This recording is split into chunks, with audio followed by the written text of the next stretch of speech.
Bonjour à toutes et à tous, on se retrouve aujourd'hui pour une nouvelle vidéo et c'est la vidéo interview du mois de septembre et je suis très heureuse d'interviewer aujourd'hui Enaëlle. Enaëlle, si vous ne la connaissez pas, elle est auteure en auto-édition mais aussi dans plusieurs maisons d'édition. Elle a écrit récemment par exemple Not a Fucking Romance en auto-édition ou bien encore I Will Always Remember You chez HUN. Bref, j'avais envie de l'interviewer parce que ces différents écrits que j'ai lu les deux que je vous ai cités, j'ai aussi lu le tome 1 de Là où tu te perdras et j'ai beaucoup aimé. Et Naël fait partie maintenant pour moi de ces auteurs dont je suis les sorties et que j'aime. Donc c'est parti pour cette interview. Tout d'abord, peux-tu te présenter pour les lecteurs et les lectrices qui ne te connaissent pas? Alors, coucou, moi c'est Ena. Je suis auteure depuis peu de temps, on va dire 2 ans. Allez, 2 ans. J'écris surtout de la romance sous toutes ses formes, que ce soit dystopie, fantastique, romance contemporaine, comédie, un peu de tout. Et donc, je me suis lancée. Je suis en maison d'édition chez Sharon Kena, Harlequin et Sarah Arcane et en auto-édition. Tu as déjà sorti pas mal de livres. Depuis combien de temps écris-tu? J'écris depuis toujours, j'ai l'impression. En fait, j'écris depuis l'adolescence, depuis que j'ai 12 ans, on va dire. Au départ, j'ai commencé à écrire avec ma cousine. On écrivait une sorte de quatre mains. Toutes les deux, on inventait une histoire qui continuait, qui continuait. En fait, cette histoire, il faut savoir qu'il y a au moins une vingtaine d'histoires et elles existent toujours, en fait.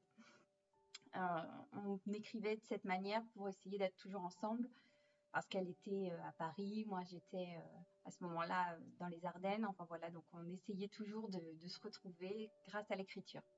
C'est comme ça que ça m'a donné envie d'écrire, c'est comme ça que j'ai commencé à écrire des romans quand j'étais plus jeune.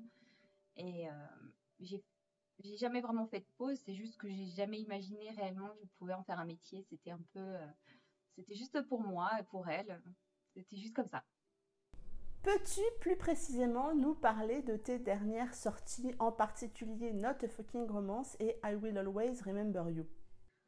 Alors, Not a Fucking Romance, c'est une comédie déjantée, romantique.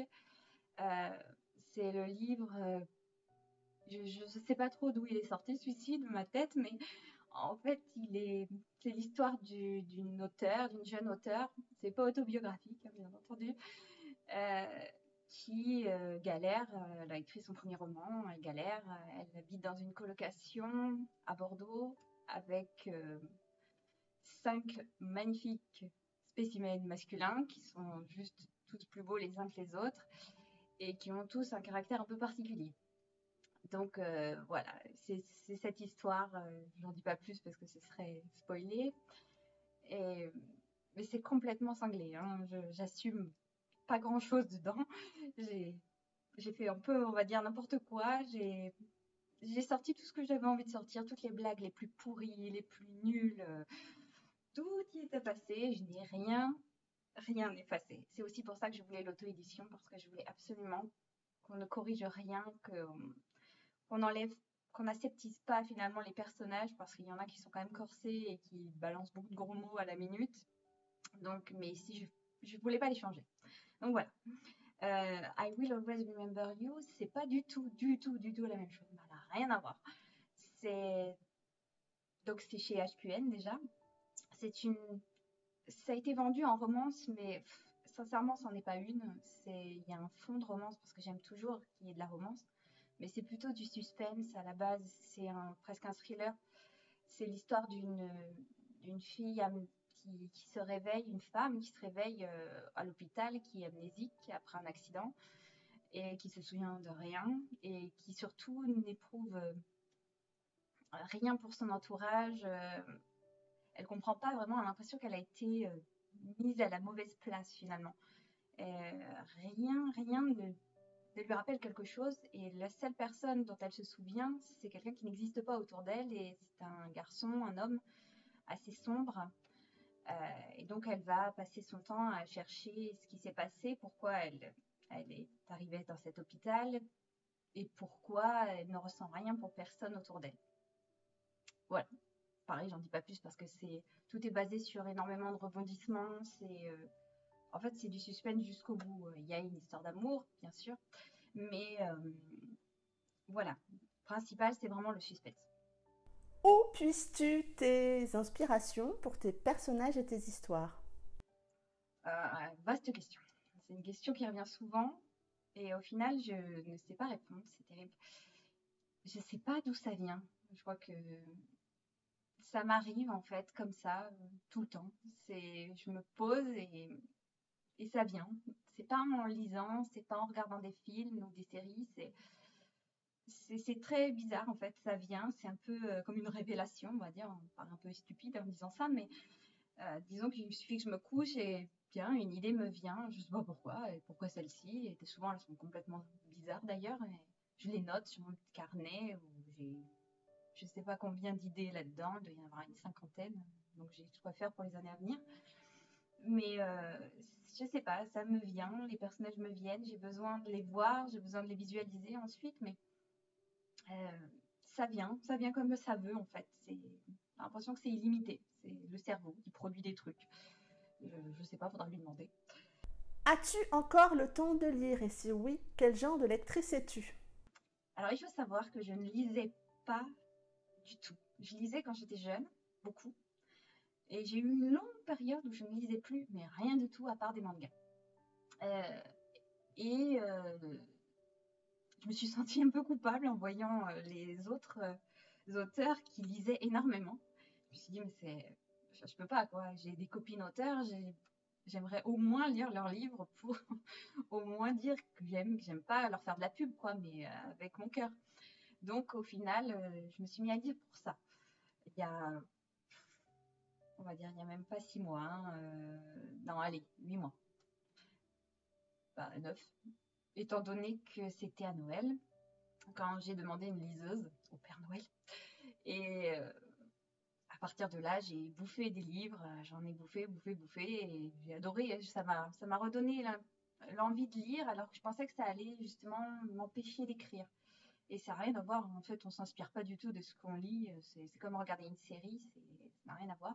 Donc je lis des livres, j'en lis énormément, à part quand je suis en période de correction intense, comme en ce moment où effectivement je lis plus du tout. Mais sinon, j'avale, ouais, je dirais 15 livres par mois. Euh, Quand j'ai commencé un bouquin, j'aime bien le lire assez vite, j'aime bien savoir la fin. Je me spoile pas, surtout, parce que je déteste ça. Et ouais, je tire au sort en fait. Je tire au sort mes livres pour oublier personne. J'ai un bocal, je tire au sort et je prends ce qui vient. Et tant pis hein, si ça ne m'inspire pas sur le moment, mais j'ai découvert des super pépites comme ça et finalement j'ai plus envie d'arrêter. Bon, à part les copines qui des fois me passent leur bouquin et du coup ils passent avant. Et là, cette fois, c'est différent. Mais sinon, voilà, je suis une lectrice plutôt assidue après. C'est juste que je lis pas tout le temps. Et je lis beaucoup de mangas par contre, énormément. Peux-tu me décrire ton espace de travail quand tu écris? Mon espace de travail, c'est ici en fait. C'est dans cette pièce, c'est ma chambre. Euh, j'ai 2 ordinateurs et à peu près tout. Ici, c'est assez épuré. Il y a les dessins de mes enfants partout. Euh, c'est calme. Derrière moi, il y a la forêt. Donc, c'est super calme. Il y a de la musique. Euh, c'est vraiment. Il n'y a pas grand-chose à part du coca. Parce que je bois du coca tout le temps, du coca zéro. Une drogue. Des gâteaux. Donc, il y a des miettes partout. C'est génial sur le clavier. Mais voilà, sinon j'aime bien avoir mes petites photos et tout, mais c'est tout. Il n'y a pas grand-chose à part des carnets d'écriture sur à peu près tous mes romans à écrire, à venir. Voilà, il y en a partout. Bon, là, on n'a pas l'impression que c'est propre, ce qui n'est pas le cas. Quand tu écris, écoutes-tu de la musique et si oui, laquelle? Justement, oui, j'écoute de la musique tout le temps, en fait. Mais toute la journée, hein. C'est pas que quand j'écris, j'écoute de la musique tout le temps, c'est depuis toujours. Ça peut être, ça peut être n'importe quoi. Je suis assez éclectique. Donc, Ça peut être des musiques très douces, sans paroles, zen. Ça peut être des musiques un peu sinistres. J'adore ça aussi. Ça aide pour l'inspiration. Euh, Ça peut être des morceaux un peu techno, un peu rock, un peu ancien. Enfin voilà, ça peut être n'importe quoi. Ça dépend en fait du moment où j'écris, ça dépend quelle scène j'écris. Évidemment, si j'écris une scène triste, je vais éviter du David Guetta, hein, c'est moyen. C'est pareil quand j'écris une scène rigolote, je vais éviter les trucs plombants. C'est pas possible. Quel est le livre qui t'a le plus marqué? Euh, c'est difficile. Je dirais que c'est Vas-y maman de Nicole de Buron. C'est un livre que j'ai lu quand j'étais, je sais pas, j'étais très jeune, je devais être au lycée. Euh, et c'est ma mère qui me l'a conseillé parce que je lui demandais des livres un peu différents de ce que je lisais en cours qui me saoulaient, franchement. Je voulais quelque chose de marrant, je voulais quelque chose de différent, d'original, et elle m'a conseillé ce livre parce que ma mère, c'est une grosse lectrice. Euh, et j'avoue, j'ai eu un coup de foudre total pour cet auteur. J'ai lu tous ses bouquins et je les ai lus plein de fois, ce qui m'arrive très rarement. C'est hyper déjanté. En fait, j'ai compris qu'on pouvait écrire un livre en faisant un peu ce qui nous passait par la tête. C'était pas forcément conventionnel comme ce qu'on voit en fait la plupart du temps. Et ça m'a plu, mais énormément. J'ai adoré. J'ai adoré. C'est un livre fétiche, hein. Vas-y maman de Nicole de Buron. C'est vraiment un livre fétiche. Ça montre qu'on peut tout écrire, mais vraiment tout, et faire rire le lecteur et le faire entrer dans son univers. Quel est le dernier livre que tu as lu? C'est Love Crescendo de Tilly Cole. Ça a été un vrai coup de cœur. J'avoue que j'avais encore, je crois, jamais lu de livre d'elle. Il s'est trouvé que je l'ai tiré au sort. Un vrai coup de foudre. C'était magique. Vraiment, sur le monde de la musique, j'ai juste adoré. Je ne l'ai pas lâché. J'ai dû le lire en 2 jours. Quelles sont tes prochaines sorties? As-tu des nouveaux projets? Peux-tu nous en dire un petit peu plus? J'ai effectivement pas mal de sorties prévues. J'en ai beaucoup, beaucoup. Je vais essayer de les répertorier. J'espère ne pas en oublier. J'ai déjà en 2020, j'ai 3 sorties prévues chez Sharon Kena. J'en ai une en janvier qui s'appelle Peluche Show, qui est une romance à suspense. Plus romance que suspense cette fois. Un peu bizarre, hein, j'avoue, c'est un peu chelou. En juillet 2020, j'ai un livre qui s'appelle Quelqu'un, qui est un young adulte, pour changer, je ne l'ai pas encore fait. C'est un livre que j'ai écrit quand j'étais au lycée et que j'ai remanié sur une lycéenne, sur un monde un peu spécial.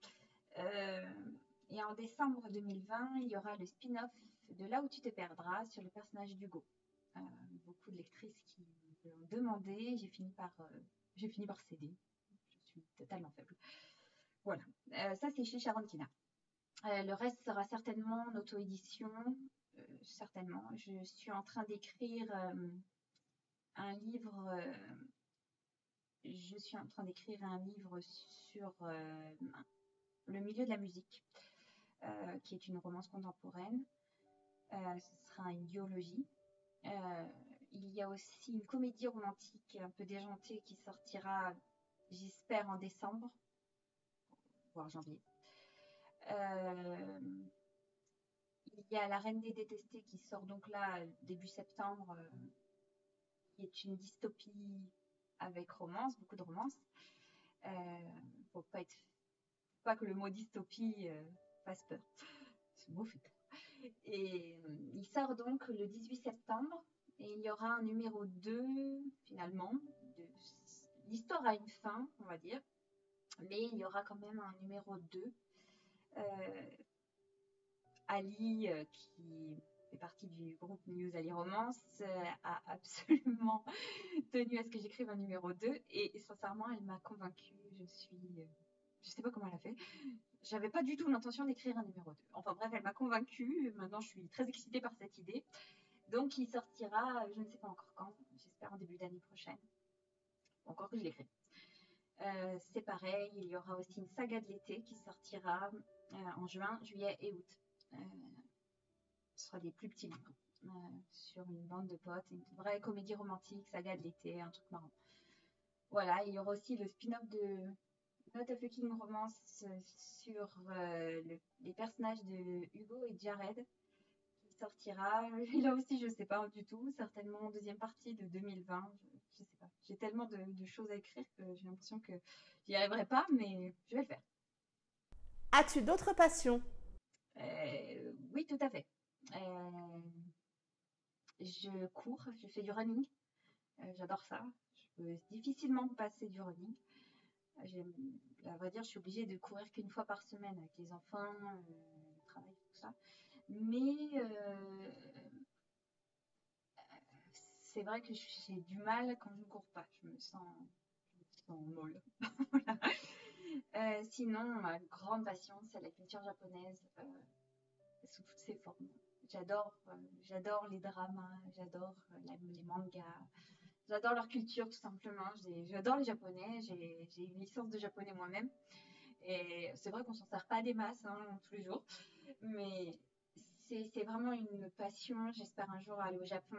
Je suis fan de leur monde, je suis fan de leur univers. Je les trouve formidables. Je ne sais pas quoi dire. Souvent on me demande pourquoi, j'en sais rien.